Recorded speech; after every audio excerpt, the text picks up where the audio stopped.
Bilang magsisimula po ng ating programa, pinagpakiusapan po natin ang lahat ng ating mga media na maisuyo po na umusot para sa ating pangkultural na pagtatanghal.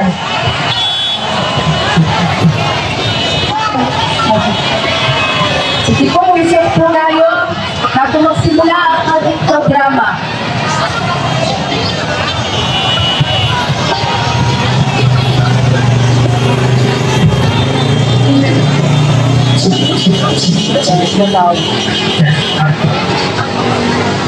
Shout out guys. Yung na guys, ang bulo nila guys, bahala kayo dyan. So,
kabataan. Tawagin na natin si Julia Castro mula sa Kalikasan at Karagatan para buksan ang programa sa Menjola. Susundan siya ni Joaquin Buenafor mula sa UP University Student Council.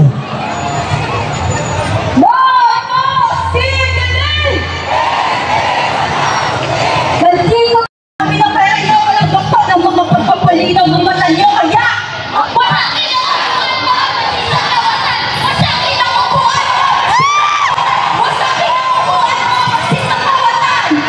Magsangan-sangan bato sa langit ang matamay o magaling ko bato sa langit ang matamay huwag masyadong halata kasi halata aming halata huwag kang masyadong halata. Huwag kang masyadong halata.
Ay, nag-iikutan na.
sana po tayo mag-ingat at lahat at tuloy-tuloy tayo sa paglaban. Maraming salamat.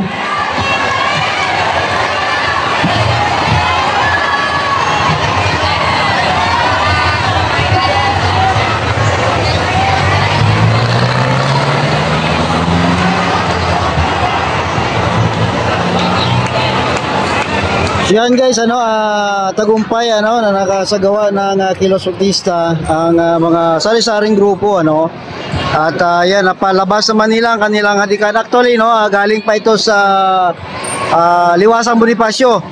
Dito parang short program lang, in the sense na medyo tanghali na. So siyempre gutom na rin. So abangan natin ulit ang susunod na Kilos Artista at i-cover natin para malaman ng ating mga politiko at mga nakaupo na ang taong bayan ay galit na rin sa korupsyon na nangyari sa ating bansa.